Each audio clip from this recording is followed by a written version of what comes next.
स्वागत है।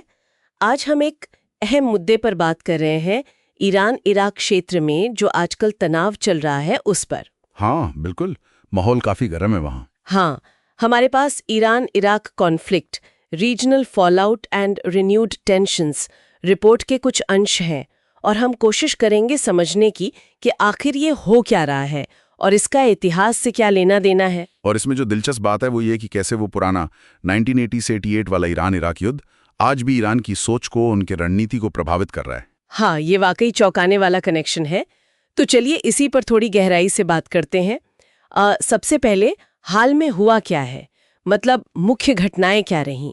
हाँ, तो देखिए रिपोर्ट में ये जिक्र है कि जून के आखिर में ईरान ने कतर में जो अल उदीद एयरबेस है ना, हाँ, वो अमेरिकी बेस। बिल्कुल, उस पर मिसाइलें दागी। और ये बेस बहुत बड़ा है, मतलब अमेरिकी कमांड सेंटर है एक तरह से उस इलाके का। तो ये हमला काफी अहम माना जा रहा है। सिर्फ वहीं या और भी कहीं? नहीं, इसके साथ ही रिपोर्ट बताती है कि इराक और सीरिया में भी अमेरिकी ठिकानों पर ड्रोन और मिसाइल हमले हुए हैं। अच्छा। हाँ, हालांकि रिपोर्ट ये भी कहती है कि इन हमलों को रोका गया, मतलब इंटरसेप्ट किया गया। और अमेरिका ने फिर अपनी फौजी तैयारी भी बढ़ा दी है क्षेत्र में। तो ये कोई अकेली घटना नहीं लगती। जैसा आपने शुरू में कहा कि 80 के दशक वाले युद्ध से जुड़ा है, ये कैसे, मतलब क्या ये सिर्फ पुरानी दुश्मनी है या कुछ गहरा है इसमें? ये सिर्फ पुरानी दुश्मनी नहीं है, ये उससे कहीं ज्यादा है। मतलब जैसा सोर्स में कहा गया है कि ईरान वो जो 8 साल लंबा युद्ध था ना, हाँ। उसके सबक आज भी इस्तेमाल कर रहा है। वो जो तजुर्बा था। किस तरह के सबक? जैसे युद्ध लड़ने के तरीके, मान लीजिए प्रॉक्सी गुटों का इस्तेमाल करना जो वो करते आए हैं, या फिर ड्रोन जैसी नई टेक्नोलॉजी पर जोर देना। हाँ। ये सब रणनीतियां कहीं ना कहीं उस दौर के अनुभव से निकली हुई लगती हैं। अच्छा।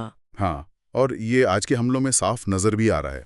तो ये कोई फौरी रिएक्शन नहीं लगता, बल्कि एक सोची समझी रणनीति का हिस्सा है शायद, जिसकी जड़ें इतिहास में हैं। ये तो बहुत दिलचस्प है कि कैसे दशकों पुराना एक संघर्ष आज भी फैसलों को शक्ल दे रहा है। खैर, इन ईरानी हमलों के जवाब में अमेरिका और इजराइल ने क्या किया फिर? उनकी तरफ से कोई प्रतिक्रिया? हाँ बिल्कुल, जवाबी कार्रवाई हुई और तेज थी। रिपोर्ट के मुताबिक अमेरिका और इजराइल ने मिलकर ईरान के जो परमाणु ठिकाने हैं उन पर हवाई हमले किए। परमाणु ठिकानों पर? ये तो बड़ी बात है। हाँ, काफी गंभीर। और ये हमले करीब 12 दिन तक चले। फिर अमेरिका ने बीच बचाव किया और एक युद्ध विराम, मतलब सीज फायर हुआ। अच्छा, सीज फायर हो गया। हाँ, जिसने फिलहाल के लिए ये जो हमलों और जवाबी हमलों का सिलसिला चल रहा था उसको रोक दिया। लेकिन सीज फायर तो हो गया, पर क्या इससे तनाव सच में खत्म हो गया? अक्सर हमने देखा है कि ऐसे युद्ध विराम बस नाम के होते हैं, बहुत नाजुक। रिपोर्ट में आगे के लिए कुछ संकेत हैं? बिल्कुल, और यहीं पर एक बड़ा सवाल खड़ा होता है। युद्ध विराम तो है, लेकिन कुछ रिपोर्ट्स ये इशारा कर रही हैं कि ईरान शायद फिर से हथियार जमा कर रहा है। ओह, मतलब लंबी लड़ाई की तैयारी।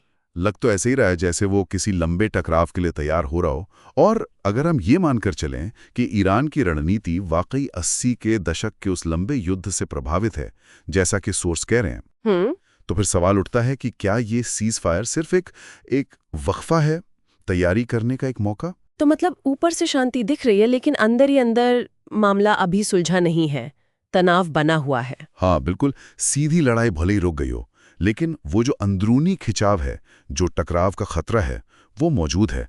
अस्थिरता तो है ही। तो अगर हम आज की बातचीत को समेटे तो ईरान इराक क्षेत्र में स्थिति काफी उलझी हुई और तनावपूर्ण है।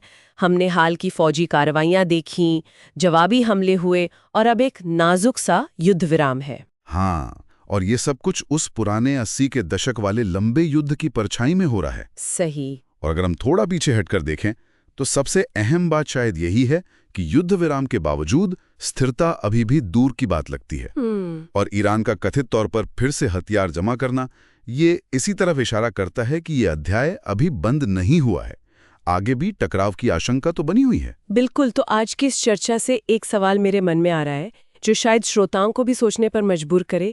क्या हम इतिहास को फिर से दोहराते हुए देख रहे हैं, या ये जो हो रहा है ये दशकों पुराने संघर्ष का एक बिल्कुल नया रूप है, जिसके नतीजे, जिसके मायने शायद एकदम अलग हों? ये सोचने वाली बात है, बिल्कुल।